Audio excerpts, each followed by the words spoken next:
करीब 15-16 वर्ष उम्र के एक लड़का अपनी माँ को आवाज लगाता है, पहले थोड़ा धीरे से, फिर थोड़ा जोर से, और अंतिम बार जो अपनी माँ को आवाज लगाता है तो काफी जोर से चीखते चिल्लाते हुए अपनी माँ को आवाज लगाता है। पहली बार में तो माँ समझ ही नहीं पाती है, दूसरी बार में उसके जो ध्यान होता है वो टूटता है, और अंतिम बार में वो दौड़ते हुए अपने बेटे की तरफ जाती है। और जैसे ही घर की दहलीज को पार किया, उसके गोद में आकर उसके बेटे का सर गिर जाता है।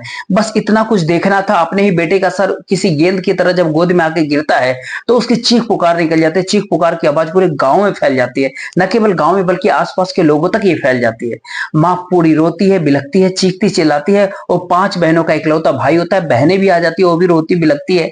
और किसी ने इस फोटो को खींच करके सोशल मीडिया पे अपलोड कर दिया था। बस ये खबर जो है सोशल मीडिया पे अपलोड होते ही टीवी और अखबारों में चलने लगे। उसके बाद तो पूरे देश भर के भीतर इस खबर पे चर्चा शुरू हो जाती है। एक तरफ देश मना रहा था दीपावली का पर्व, दूसरी तरफ इस फोटो को लेकर के काफी चर्चा चल रही थी। आखिरकार शासन प्रशासन को भी आगे इसमें आना पड़ता है, और शासन प्रशासन का कहना होता है कि जितनी जल्दी हो सकेगा कातिलों को सलाखों तक पहुंचाएंगे, उसको कड़ी से कड़ी सजा दिलाने की कोशिश करेंगे।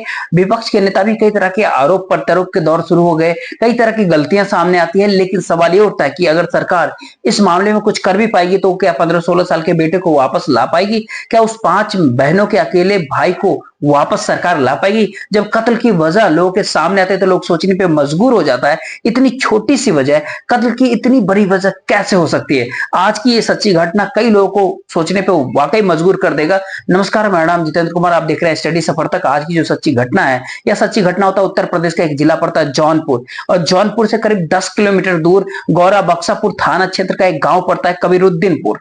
बात मैं आपसे कर रहा हूं 30 अक्टूबर 2024 की सुबह के करीब 7:15 साढ़े 7 बजे के आसपास की। रामजी यादव का एक लौता बेटा होता है अनुराग यादव उर्फ छोटू, जिसकी उम्र करीब 15-16 साल के आसपास होती है। घर के बाहर खड़ा होकर के वो ब्रश कर रहा था। अक्सर गांव में या तो दातून या नीम की टहनी तोड़ के या बांस की टहनी तोड़ करके या किसी कॉलगेट वगैरह या ब्रश जो भी कह लीजिए, वो कुछ भी कर रहा है, लेकिन घर के बाहर वो खड़ा होकर के वो दांत साफ कर रहा था। 7:30 बजे के आसपास का समय हो रहा था। 5 बहनों का इकलौता भाई होता है, 15-16 वर्ष उसका उम्र होता है अनुराग का। घर से रोज की तरह ऐसे ही वो खड़ा होता है, अपनी माँ को आवाज लगाया पहली बार, माँ, दूसरी बार काफी जोर से माँ का आवाज लगाया, लेकिन अंतिम बार की जो आवाज होती है वो इतनी काफी तेज आवाज होती है, न केवल वो माँ तक पहुंचती है बल्कि आसपास के जितने भी लोग होते हैं उनके कानों तक ये आवाज पहुंच जाती है। ऐसा लगता है जैसे वो आवाज बार बार कानों में गूंज रही है, माँ माँ माँ करके। माँ जो आशा देवी होती है वो घर से बाहर आती है, दौड़ती भागती हुई अपनी दहलीज को जैसे ही पार करती है तो सामने से बेटा दिखाई पड़ता है, लेकिन बेटे की जो गर्दन होती है एकदम से धड़ से अलग होकर के माँ के गोद में आके गिर जाती है। माँ काफी जोर जोर से चीखती चिल्लाती है, कहती है कि मेरे बेटे को मार दिया, मेरे बेटे को मार दिया। जो कुछ भी कह सकती थी वो उस बीच में कह रही थी, लेकिन ना तो वो समझ पा रही थी कि आखिरकार 3-4 लोग होते हैं, गांव के ही एक व्यक्ति होता है, एक आदमी होता है जिसका नाम लालता यादव करके होता है, उसका एक बेटा होता है रमेश यादव, साथ ही एक और उसके साथ लड़का होता है सूरज यादव। करीब करीब 5-7 व्यक्ति होते हैं। सभी के हाथों में, किसी के हाथ में हंसिया होती है, किसी के हाथ में तलवार होता है, किसी के हाथ में कुल्हाड़ी होता है, किसी के हाथों में कुछ ऐसे हथियार होते हैं, कुछ इस तरह के हथियार लेकर के वो उस लड़के के पीछे पड़े हुए थे। वो लड़का इधर से उधर भाग रहा है, दौड़ रहा है, अपनी जान बचाने की तमाम प्रयास कर रहा है, लेकिन इस बीच में ही वो लगातार आवाजें भी लगाता है। आसपास के लोग भी जाग जाते हैं, बाहर निकलते हैं, देखते हैं। कोई इस बात को समझ ही नहीं पाता है कि आखिरकार वजह क्या है। लड़का जैसे तीसरी आवाज लगाता है और आवाज रुकता है, पीछे से तलवार आती है। तलवार को इतनी ताकत से नचाया गया था कि एक तलवार से धड़ और सर दोनों अलग अलग हो जाते हैं। माँ की गोद में जाके गिर जाता है। माँ का रो रो करके बुरा हाल होता है। 5 बहनें भी आ जाती है। उसके बाद पूरा गांव इस घटनाक्रम को लेकर के सड़कों पे उतर जाता है। न केवल पूरा गांव सड़कों पे उतरता है, बल्कि ये कहे कि सोशल मीडिया पर कुछ ही देर में ये फोटो वगैरह वायरल होने लगता है। डीएम दिनेश चंद्र और साथ ही SP doctor Ajay Pal Sharma, CO गोरा बादशाहपुर के जो तमाम जो बड़े अधिकारी जो मौके पे पहुंच जाते हैं, घटनास्थल पे पहुंचते हैं, और सैकड़ों पुलिस वाले आ जाते हैं। एक दिन पहले इस गांव के भीतर करीब करीब 29 अक्टूबर 2024 के दिन ये लड़का, जिसका नाम अनुराग यादव होता है उर्फ छोटू होता है, वो अपने घर पे थोड़ी दूरी पे एक जमीन का टुकड़ा होता है, उसका साफ सफाई करता है। एक दिन पहले जैसे उस खेत से कुछ घास वास निकाल रहा था, उससे पूछा जाता तुम क्या कर रहे हो? वो कहता कि अगले दिन दीपावली का त्योहार है, साफ सफाई करना अच्छी बात है, इसलिए साफ सफाई कर दे रहा हूं। इसी बीच में पड़ोसी ही होते हैं, थोड़े से फासले, थोड़े से दूर होते हैं लालता। उसके परिवार के कई सारे लोग मौके पे पहुंच जाते हैं, उस लड़के को काफी बुरी तरीके से धमकाने लगते हैं, डराने लगते हैं, धमकी देने लगते हैं, तमाम तरह की अभद्र बातें भी करते हैं, गालियां देते हैं, कहते हैं तुम यहाँ से चले जाओ। जब लगातार उस 15-16 साल के उस अनुराग को लगातार धमकाया जा रहा था, टॉर्चर किया जा रहा था, तो गांव के आसपास के लोग इकट्ठा होते हैं, समझाते, कहते हैं इस तरह की बातें मत करो, अगले दिन वैसे भी दीपावली का त्योहार है और त्योहार के मौके पर किसी से लड़ाई झगड़ा नहीं करते। अनुराग को समझाया जाता है, अनुराग अपने घर चला जाता है, लेकिन वो इतना नहीं बता पाता है कि इस तरीके से झगड़ा फसाद हुआ है। वो आगे ये भी नहीं जान सकता था कि आगे कुछ हो भी जाएगा। उस रात तो बीत जाती है, लेकिन लालता यादव जो होता है उसको कुछ ऐसा लगता है ना जैसे उसके साथ बहुत बड़ी कोई वारदात हो गई है। उसे एक प्लानिंग करता है, उसके बाद लालता और उसके परिवार के जो और भी लोग थे वो हाथ में तलवार, हसिया, तमाम तरह की कट्टा पट्टा लेकर के पहुंच जाते हैं, उस बालक की गर्दन काट करके हत्या कर देता है अनुराग की। जब हत्या करते हैं तो मामला सोशल मीडिया पे वायरल होने लगता है, हर कोई इस मामले को जानने के प्रयास करने लगता है। दरअसल एक कहानी शुरू होती है साल 1995। रामजीत यादव होते हैं और उसके कुछ मीटर दूरी पर एक लालता यादव के नाम का व्यक्ति होता है। लालता यादव जो होते हैं वो एक दबंग प्रवृत्ति के लोग होते हैं। रामजीत यादव के 5 बेटियां होते हैं, एक बेटा होता है अनुराग। उनसे मतलब कहते हैं ना जमीन को लेकर के उनसे आपसी विवाद चला रहा था। मतलब विवाद ऐसा था ना कि कुछ सालों से मतलब छोटा सा एक टुकड़ा था, ये उस छोटे से टुकड़ा से थोड़ा सा ज्यादा रहा होगा, लेकिन इससे भी ज्यादा नहीं थे। इस छोटे से एक जमीन के टुकड़े को लेकर के दोनों पक्ष में कई सालों से लगातार विवाद चल रहा था। बातचीत हो ही नहीं पा रही थी, बन नहीं पाती। आखिरकार ग्राम पंचायत के कुछ सदस्य बैठते हैं, सदस्य बैठने के बाद ये तय करते हैं आपस में कि तुम्हारे हिस्से में जमीन आ रही है, इस जमीन पे कुछ मकान वगैरह बना लो और हमेशा के लिए झगड़ा खत्म हो जाए।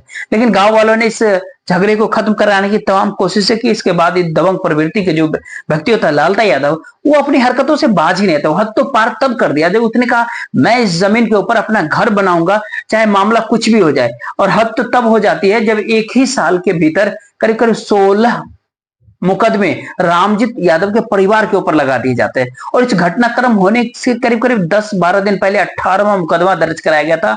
मामला कोर्ट के अंदर विचाराधीन था।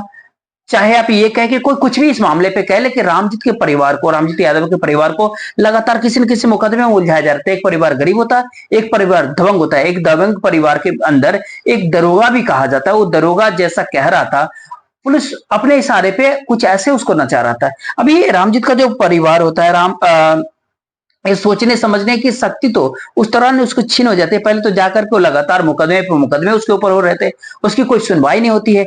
इसके बावजूद भी जो दरोगा होता है पुलिस को अपने उंगलियों के इशारे पे कठपुतलियों की तरह नचाने लगा था।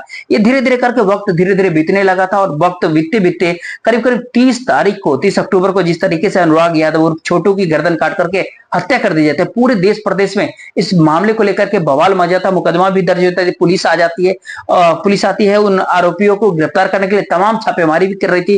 पूर्व मुख्यमंत्री अखिलेश यादव जो थे, एक तरफ वो ये कहते हैं कि जंगल राज है यूपी में, दूसरी तरफ वो सरकार के ऊपर भी उंगलियां उठाना शुरू करते हैं। सरकार कहती है कि हम अपना काम कर रहे हैं, जितनी जल्दी हो सकेगा आरोपियों को गिरफ्तार करेंगे और गिरफ्तार करने के बाद उनको सलाखों के पीछे डाल देंगे। अनुराग यादव के मतलब एक इंटरव्यू होता है अनुराग यादव के बहन का, वो लगातार वायरल होता है। वो बार बार कहते हैं कि कितनी बार थाने चौकी की अदालत के चक्कर लगाते, कितनी बार एप्लीकेशन देते, कितनी बार कानून को, लेखपाल को पत्र लिखा जाता है, कहा जाता है, बताया जाता है कि आप हमारे घर पहुंचिए। एक बार आने के बाद एक छोटी सी जमीन के टुकड़े, चाहे 1.5 बिस्वा, 2 बिस्वा, 3 बिस्वा, जितना भी, इस विवाद को हमेशा हमेशा के लिए मिटा दीजिए। लेकिन दूसरी जो पार्टी थी वो दबंग प्रवृत्ति के थे। साथ ही उनके परिवार के भीतर एक दरोगा था जो पुलिस को अपने इशारों पे नचा रहा था लगातार। वो बार बार परिवार के ऊपर केस कर रहा था। उधर उस परिवार की तरफ कोई मुड़ करके नहीं देखता। इस गांव में आकर के कोई अधिकारी मुड़ कर नहीं देखा। जब इस हत्याकांड के बाद डीएम हो, एसएसपी हो, मंत्री हो, तमाम बड़े बड़े आला अधिकारी हो, मंत्री हो, तमाम मीडिया कर्मी भी पहुंच जाते हैं। मामला पूरे देश प्रदेश के भीतर कहते हैं ना पूरा चर्चित हो जाता है। जिस दिन दीपावली मनाई जा रही थी उस दिन इस घटना को लेकर के घर घर के भीतर चर्चा हो रही थी। एक 15-16 साल के उम्र का एक लड़का होता है जिसके गर्दन काट करके हत्या कर दी जाती है, छोटे से जमीन के टुकड़े के लेकर के। बहन साफ साफ कहती है तो सरकार इस मामले में बदला ले, इन आरोपियों को कम से कम समय में इनको एनकाउंटर करे, खून का बदला खून से ले। लेकिन बहन अपनी भाई का हत्या कांड का बदला बाद में लेगी। कहीं ऐसा ना हो कि एक और बहन या 5 बहनों में से कोई एक और बहन फूलन देवी की तरह मैदान में उतरे, अपने भाई की हत्याकांड का बदला ले ले, और इसलिए प्रशासन और सरकार की जिम्मेदारी होती है। कोई पहला एक मामला नहीं है, भविष्य में न जाने कितने ऐसे मामले होंगे। पुलिस वाले देखते भी होंगे, जानते भी होंगे, परखते भी होंगे, न जाने कितने ऐसे मामले को देख करके पुलिस प्रशासन अनदेखा कर देती है। इसके भीतर ये भी एक बात कही जाती है, जो बहन होती है वो अपने इंटरव्यू के दौरान कहती है कि ये जमीन जब तक किसी को खून नहीं मांगेगी तब तक हम यहाँ पे आएंगे नहीं। वो पुलिस वाले कौन है उनके बारे में पता किया जाए। हालांकि डीएम साहब का कहना होता है इस मामले की उच्च स्तरीय बड़ी स्तरीय जांच होगी, और उस जांच में उस दरोगा, उन सिपाहियों, उन लोगों का, उन अधिकारियों का नाम सामने आ पाएगा, लेखपाल का नाम सामने आ पाएगा, जिन्होंने ये कहा कि ये जमीन खून मांग रही है। क्या वाकई चाह रहे हैं कि इस हत्याकांड को अंजाम दिया जाए? क्या उस उतना ही दोषी लालता यादव का परिवार हो, या उससे कहीं ज्यादा दोषी उस प्रशासनिक अधिकारी, दरोगा, तमाम सारे लोग हैं जो कि इस मामले को आगे बढ़ने में मदद किया है? कि इस मामले में लालता यादव प्रसाद का जो जो परिवार का जो एक दरोगा होता है, जिसने पुलिस की वर्दी पहन करके कानून का दुरुपयोग लगातार कर रहा था, क्या उसका भी एनकाउंटर होगा? तमाम सारे सवाल होते हैं। इस सवालों के जवाब न केवल देश की जनता मांग रही है, बल्कि देश की जनता से ज्यादा उस 5 बहनें हैं, माता पिता हैं, जिनका इकलौता भाई था, इकलौता बेटा था, जो ताइक्वांडो गेम खेलता था। वो कहा जाता है नेशनल प्लेयर था, लेकिन दबंग परिवार की वजह से उस सामने आने से भी कतराने लगता है, और उस परिवार के भीतर इतना डर गया था, इतना सहम गया था कि वो प्रैक्टिस करने नहीं निकल पा रहा था। जब उसका कोच का इंटरव्यू होता है, बहन ने जो इंटरव्यू दिया वाकई भावुक करने वाला था। कई तमाम सारे सवाल खड़े करते हैं। सरकार की जिम्मेदारी होती है कि इस मामले में त्वरित कार्रवाई करे और कम से कम समय में आरोपियों को सजा दिलाए।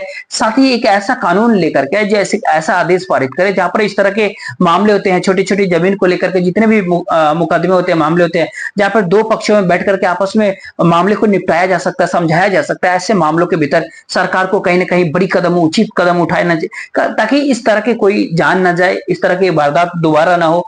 इस तरह के घटनाक्रम सुनाने का उद्देश्य आपको परेशान करना नहीं था, नहीं आपका दिल दुखाना था, बल्कि आपको जागरूक करना था, आपको सचेत करना था, आपको बताना है, आपको जताना है। खास करके गांव के क्षेत्रों में प्रधान का इलेक्शन हो, या जमीन के छोटे छोटे जमीन के टुकड़े हो, या शहरी क्षेत्र में भी होते, छोटी छोटी बातों को लेकर के गोलियां चल जाती है, खून खराबे हो जाते हैं। वो जमीन का टुकड़ा वही रहेगा। जिस तरीके से अनुराग यादव छोटू का हत्या होता है, गर्दन काट दिया जाता है, सर से अलग कर दिया जाता है, धड़ से सर अलग कर दिया जाता है, इस तरह के मामले आगे ना हो, इसलिए सरकार को कहीं ना कहीं त्वरित कार्रवाई करते हुए और इस तरह के मामले को खत्म करने के लिए कहीं ना कहीं उचित कार्रवाई उठाने की जरूरत है, और भविष्य में इस तरह की कोई घटना ना हो। इसलिए कहीं ना कहीं बिल्कुल भी किसी के साथ इस तरह के अपराध करने से बचे और अपने परिवार का ख्याल रखें। फिलहाल इस वीडियो में इतना ही। वीडियो को लाइक और चैनल को सब्सक्राइब जरूर कीजिएगा, साथ ही वीडियो को शेयर कर दीजिएगा। जय हिंद, जय भारत।